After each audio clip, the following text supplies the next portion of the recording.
तो कहानी के शुरू में हम जैदा नाम की एक लड़की को देखते हैं जो अपने दोस्त के साथ गाड़ी में कहीं पर जा रही है। वो अपने दोस्त से कहती है कि मैं तुम्हें पसंद करती हूँ और जल्द हम शादी भी कर लेंगे। लेकिन तभी अचानक से उनकी गाड़ी का एक्सीडेंट हो जाता है जिसमें जैना का दोस्त मारा गया था, जबकि जैना उस एक्सीडेंट में बच जाती है। उसे इस हादसे का बहुत गहरा सदमा पहुंचा था, वो इससे बाहर नहीं आ पा रही थी। जिसके बाद कहानी 3 साल बाद की दिखाई गई। हम जैना को देखते हैं फिर से, जो अपने गम को भूलने की आहिस्ता आहिस्ता कोशिश कर रही है। वो अपनी बचपन की दोस्त जिसका नाम रैन होता है उसके साथ एक जगह पर आई। रैन उसे अपने बाकी के 2 दोस्तों से मिलवाती है, साथ में ये भी कहती है कि जैना हम यहाँ से एक जबरदस्त ट्रिप पर जाने वाली हैं, तुम भी हमारे साथ चलो, अच्छा महसूस करोगी। जिसके बाद ये सभी एक कश्ती में बैठकर रैन की दोस्त की अंकल की केबिन में आ जाती है। यहीं पर सब एक हफ्ता गुजारने वाली थी। रैन का दोस्त उन्हें अपने अंकल के पास लेकर जाता है जहाँ पर वो सभी को पीने के लिए शराब देती है, मगर जैना उसे पीने से इनकार कर देती है। जिसके बाद वो केबिन में आ गई थी जहाँ पर वो अपनी दवाइयाँ देखती है जो वो अपनी दोस्त की मौत के बाद से ले रही थी, क्योंकि उसके दिमाग पर उसकी मौत का गहरा सदमा हुआ था। वो डिप्रेशन का शिकार थी, पर वो अब अपनी दवाइयाँ देखकर वापस रख देती है, क्योंकि वो अपनी सारी जिंदगी ऐसी दवाइयों पर गुजारना नहीं चाहती थी। वो सोचती है कि मैं इनके बगैर भी जिंदा रह सकती हूँ। रात को सभी मिलकर खाना खाती है। रैन की दोस्त के अंकल उन्हें बताते हैं कि हमारे टाउन में हर साल एक फेस्टिवल त्योहार होता है जिसमें पार्टी भी की जाती है, तो मैंने तुम लोगों के इन्विटेशंस भी तैयार करवा दिए हैं, तुम भी वहाँ पर जाना, मुझे उम्मीद है तुम उधर जाकर खूब मजे करोगे। रैन का दोस्त अपने अंकल से कहता है कि ठीक है अंकल जी, मैं अपने दोस्तों को लेकर पार्टी में आ जाऊँ। कुछ देर के बाद जैना बाहर आती है और रैन की दोस्त के अंकल ने जो डॉग रखा हुआ था उसके साथ खेलने लगती है। उसकी नजर जब रैन की दोस्त जिसका नाम माइकल था उस पर पड़ती है तो वो अंदर से नशे जैसी कोई चीज ले रहा था। तभी रैन भी आ जाती है। रैन दरअसल माइकल को पसंद करती थी। वो जैना को बताती है कि माइकल आजकल कुछ ज्यादा ही नशा करने लगा है, वो मेरी एक भी बात नहीं मानता, मुझे बहुत दुख होता है। तभी रैन की दोस्त की अंकल आती है। वो रैन और जैना से यही कह रही थी कि तुम भी पार्टी में जरूर आना, बहुत मजा आएगा। उधर घर के अंदर माइकल को सोना रूम दिखाई देता है। वो अपने दोस्त से उसके बारे में बात करने लगता है। सोना रूम दरअसल एक ऐसा कमरा होता है जहाँ पर जाकर इंसान स्टीम बाथ ले सकता है। वो कमरा लकड़ी से बना होता है और उधर काफी गर्माइश होती है। रैन जब ये बात सुनती है तो जैना की तरफ देखती है। उसे लग रहा था कि जैसे जैना को ये सब बातें पसंद नहीं आ रही। वो इसीलिए माइकल और अपने दोस्त से कहती है कि हमें ये सब छोड़कर पार्टी में जाना चाहिए, मगर उसका दोस्त कहता है कि नहीं, पहले हम स्टीम बाथ लेंगे और फिर पार्टी में जाएंगे। ये सारी बातें सुनकर रैन जैना के पास आती है और उसे कहती है देखो तुम्हारे साथ कोई जबरदस्ती नहीं है, जो काम तुम्हें ठीक और अच्छा लगे तुम वही करना। मगर जैना कहती है कि नहीं मैं ठीक हूँ और मुझे भी तुम लोगों के साथ सोलर रूम में आने में कोई मसला नहीं है। माइकल अपने दोस्त के साथ सोलर रूम में आ गया था। जैना भी वहाँ पर जाने के लिए तैयार। वो अपने गले से पहले तो अपने दोस्त की अंगूठी को उतारती है जो वो हमेशा अपनी चैन में पहन के रखती थी। जिसके बाद वो सोना में आ जाती है। उसके हाथ में पानी की 2 बोतलें भी थी। रैन भी माइकल के पास सोना में आ गई थी जहाँ पर जाते उन्हें गर्मी महसूस होने लगती है, क्योंकि वहाँ का टेम्परेचर बहुत तेज था जिस वजह से गर्माइश बहुत ज्यादा ही थी। रैन का दोस्त बताता है कि इस सोना को मेरे अंकल ने खुद बनाया था, इसे बनाने में उन्हें काफी वक्त लग गया था। इधर कुछ पत्थरों को इकट्ठा किया गया था जिससे ये गर्माइश बढ़ती है, क्योंकि उन पत्थरों को गैस पर रखा जाता है। अगर उन पर पानी गिरा दिया जाए तो यहाँ पर और गर्मी फैल जाती है। कुछ देर के बाद यहाँ पर रहकर सभी को बहुत पसीने आने लगते हैं। रैन का दोस्त कहता है कि हमें बाहर नहर में जाकर नहाना चाहिए। ये सभी अब नहर में जाकर नहाती है और फिर से वापस सोना में आ गई थी, क्योंकि ऐसा करने में उन्हें काफी मजा आ रहा था। माइकल और रैन का दोस्त दोनों सोना से बाहर थे। वो बहुत ज्यादा शराब पी लेते हैं जिससे माइकल को बहुत नशा चढ़ गया था। वो अब रैन को अपने साथ कमरे में जाने का कहता है, मगर रैन ने उसे मना कर दिया था। माइकल कहता है मैं जानता हूँ कि तुम अपनी दोस्त जैना का ख्याल रखना चाहती हो, इसीलिए मेरे साथ नहीं जा रही है ना। इतना कहकर वो कमरे में सोने चला गया और रैन फिर से अपनी दोस्त और जैना के पास सोना में आ जाती है, जहाँ वो अपने दोस्त से कहती है कि माइकल पूरा पागल हो गया है, वो बहुत ज्यादा शराब पी लेता है, उसे कुछ भी होश नहीं रहता। अचानक उन्हें किसी चीज के गिरने की भी आवाज आती है। तभी लोग सोचते हैं कि माइकल गिरा होगा, क्योंकि उसने बहुत ज्यादा ही पी ली। तब भी रैन कहती है कि मैं देकर आती हूँ। जैसे वो देखने गई दरवाजा खोलती है तो दरवाजा बाहर से बंद था,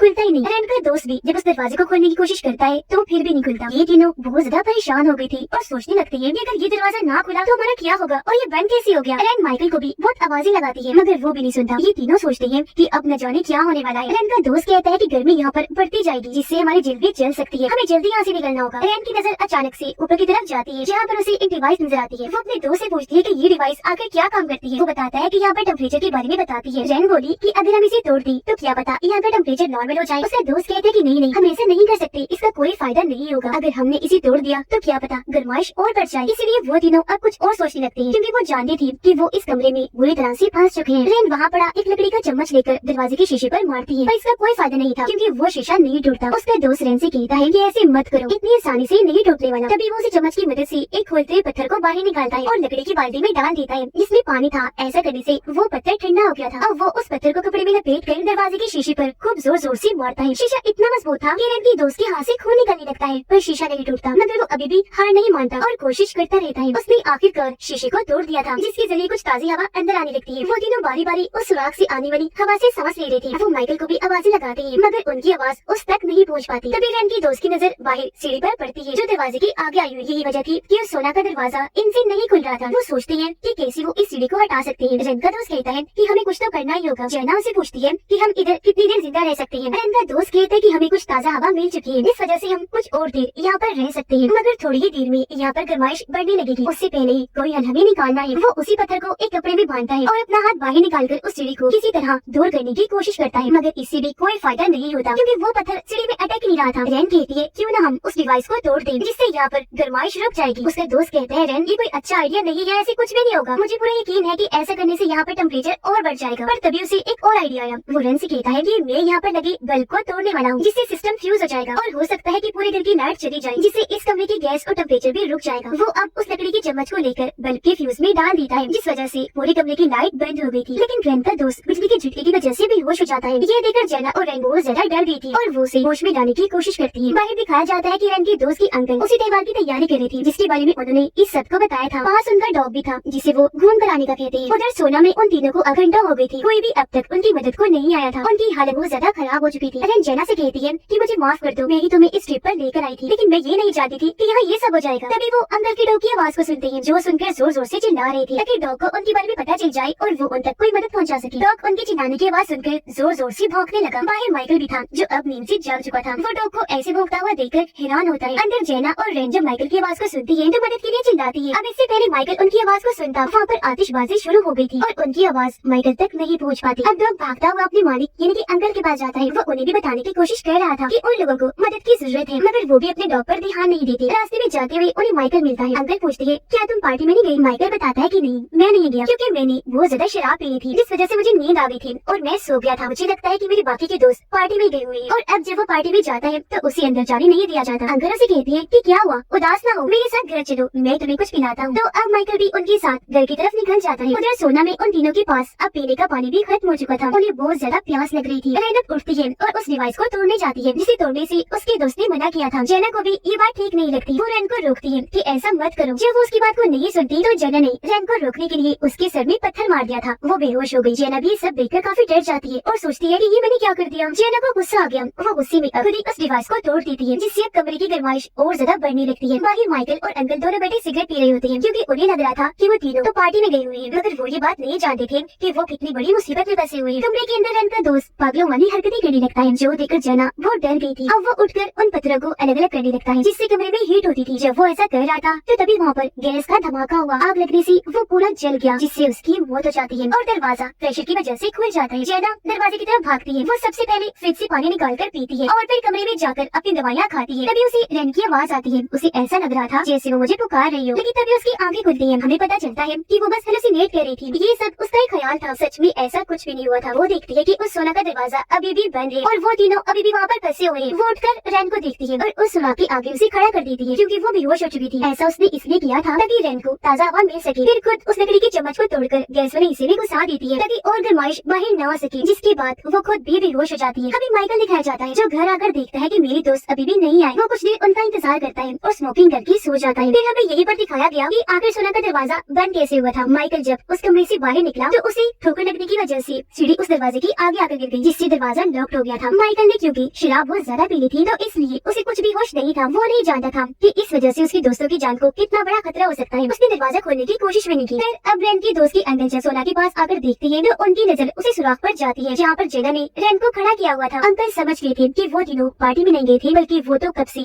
यहाँ बसे हुए हैं, इसीलिए वो जल्दी से दरवाजे को खोल देते हैं और फौरन पुलिस को बुला लिया जाता है और फौरन रेस्क्यू कर लिया गया, बचा लिया गया। पूरे तौर पर उनका इलाज किया जाता है। रेन का दोस्तों बेचारा गैस के धमाके की वजह से मारा गया था। ये देखकर माइकल बहुत दुखी हो जाता है। वो एक जगह पर बैठकर फूट फूट कर रोने लगा। सोचता है कि अगर मैं शराब ना पीता, नशे की आदत मुझे ना होती तो आज मेरा दोस्त जिंदा होता। रेन और जेना को ऑक्सीजन लगाई गई थी। रेन जब जेना का हाथ पकड़ती है तो वो दोनों भी रोने लगती है। इसके बाद हमें बताया गया कि ये एक सच्ची कहानी है जहाँ पर ऐसे ही सोना में 3 दोस्त फंस गए थे जिनमें से एक मारा गया था। तो कहानी हमें ये मैसेज देती है कि हमेशा नशे वाली चीजों से दूर रहें, क्योंकि क्या पता आप नशे की हालत में हो और कोई बेचारा आपको मदद के लिए पुकार रहा हो, मगर आपका नशा उस वक्त ना ही आपको कुछ सुनने देगा और ना ही समझने के काबिल छोड़ेगा। इसीलिए हमेशा बुरी आदतों से दूर रहिए। इसी मैसेज के साथ इस फिल्म की कहानी यहीं पर खत्म हो जाती है।